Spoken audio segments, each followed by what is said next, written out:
बलूचिस्तान में हमले के संगीन नताइज निकल सकते हैं। फिजाई हुदूद की खिलाफवर्जी पर पाकिस्तान का ईरान से शदीद एहतजाज। ईरानी नाज़िमुल उमूर को दफ्तर खारजा तलब करके एहतजाज रिकॉर्ड कराएगा। दफ्तर खारजा ने बयान में कहा, ईरान से बलूचिस्तान पर हमले में 2 मासूम बच्चे जा भग और 3 बच्चियां जख्मी हुई। पाकिस्तानी खुद मुख्तारी की खिलाफवर्जी मुकम्मल तौर पर नाकाबिल कबूल। दोनों ममालिक के दरमियान राब्ते के मुतअद्दिद चैनल्स होने के बावजूद ऐसा वाकया तशवीशनाक है। दो तरफा एतमाद को शदीद नुकसान पहुंच सकता है। बानी पीटीआई के खिलाफ तोशाखाना और अलकादर ट्रस्ट नैब केस में जेल ट्रायल के खिलाफ दरख्वास्तों पर समाअत इस्लामाबाद हाई कोर्ट ने केस को दोबारा मुकर्रर करने के लिए फाइल चीफ जस्टिस को भिजवा दी। जस्टिस गुल हसन ने रिमार्क्स दिए, लगता है ये केस गलती से उसको रेट में आ गया। ये डिवीजन बेंच का केस है। इस केस में नैब खुद एक पार्टी है। कोई मुलाजिम होता तब ये उस अदालत का बनता था।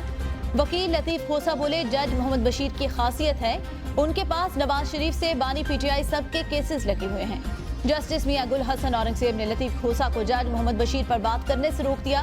कहा, वो बार बार मेरी सिफारिश पर तैनात हुए। पीटीआई और बुशरा बीबी के खिलाफ नाजायज ताल्लुकात के इल्जाम का केस खत्म। जुडिशल मैजिस्ट्रेट इस्लामाबाद कुदरतुल्लाह ने सेक्शन 496B के इल्जामात का केस ड्रॉप कर दिया। अदालत ने कहा, कानूनी तौर पर 496B में 2 गवाहों की जरूरत होती है। इस केस में सिर्फ एक है, इसलिए 496B की हद 4 ड्रॉप कर रही है। नाजायज ताल्लुकात के इल्जामात में पाकपतन से खावर मानका के मुलाजिम लतीफ ने गवाही दी थी। बानी पीटीआई और बुशरा बीबी के खिलाफ सिर्फ इद्दत में निकाह की हद तक फर्द जुर्मान। इस्तगासा के गवाह 18 जनवरी को तलब। पीटीआई के अहलिया बुशरा बीबी के दौरान इद्दत निकाह केस के खिलाफ दरख्वास्त पर समाअत भी आज होगी। जस्टिस तारिक महमूद जहांगीरी समाअत करेंगे। गुज़िश्ता समाअत में अदालत ने फर्द जुर्म आयद की कार्रवाई और ट्रायल रोकने की सदा पर महफूज फैसला किया। अदालत ने फरीकैन को नोटिस जारी किए। स्थानीय चेयरमैन पीटीआई के कागजात नामजदगी मुस्तरद होने के खिलाफ दरख्वास्तों पर महफूज फैसला आज सुनाया जाएगा। शाह महमूद कुरैशी, फवाद चौधरी, सनम जावेद, परवेज इलाही और कैसरा इलाही के कागजात मुस्तरद होने पर भी फैसला आज सुनाया जाएगा। हमाद अजहर और जरदाद गुल इलेक्शन में हिस्सा ले सकेंगे या नहीं, इसका फैसला भी होगा। शेख रशीद के कागजात मंजूरी के खिलाफ दरख्वास्त पर फैसला भी आज मुतवक्किल है। सैयद आसिफ हुसैन नए सेक्रेटरी इलेक्शन कमीशन मुकर्रर। उमर हमीद का इस्तीफा मंजूर। सूबाई इलेक्शन कमिश्नर पंजाब सईद गुल को डीजी इलेक्शन सेल इस्लामाबाद तैनात कर दिया गया। मोहम्मद फरीद आफरीदी सूबाई इलेक्शन कमिश्नर बलोचिस्तान तैनात। तर्जुमान इलेक्शन कमीशन के मुताबिक इंतखाबी निशानात की तब्दीली का अमल जारी रहा तो इलेक्शन में ताखीर का खदशा पैदा होगा। बैलेट पेपर की छपाई का काम शुरू हो चुका। निशानात तब्दीली का सिलसिला ना रुका तो ऐसे हलकों में इलेक्शन इल्तवा के अलावा कोई रास्ता नहीं रहेगा। पीपल्स पार्टी के सीनियर रहनुमा मंसूर वसान कहते हैं, इलेक्शन 8 फरवरी को ही होंगे। बिलावल भुट्टो के वज़ीर आज़म बनने के चांसेस हैं। लगता नहीं इन हालात में कोई जमात अक्सरियत से हुकूमत नहीं बना पाएगी। बानी पीटीआई फिलहाल इस इलेक्शन में माइनस हो चुके। जब भी किसी सियासी जमात को कमजोर किया गया, कुछ साल बाद वो मजबूर होकर उठी।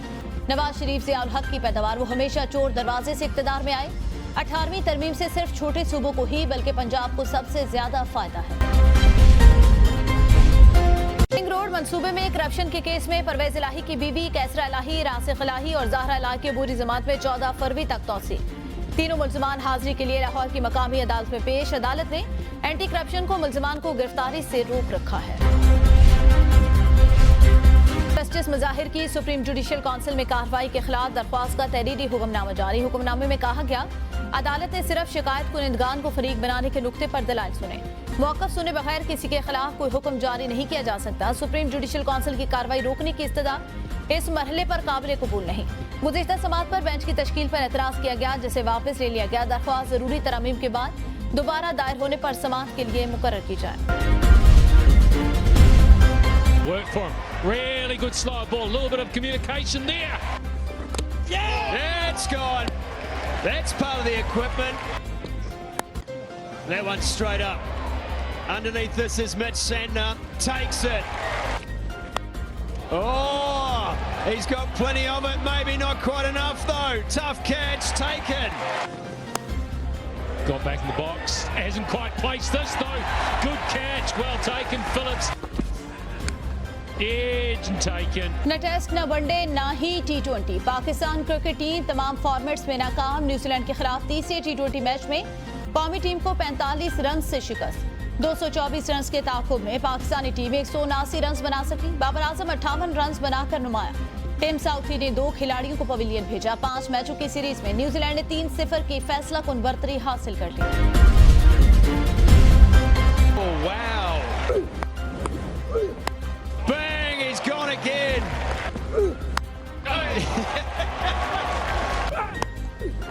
Pace off. That's gone the distance. Oh, it's gone as well. That's up on the bank. Oh, yes, that's out in the middle.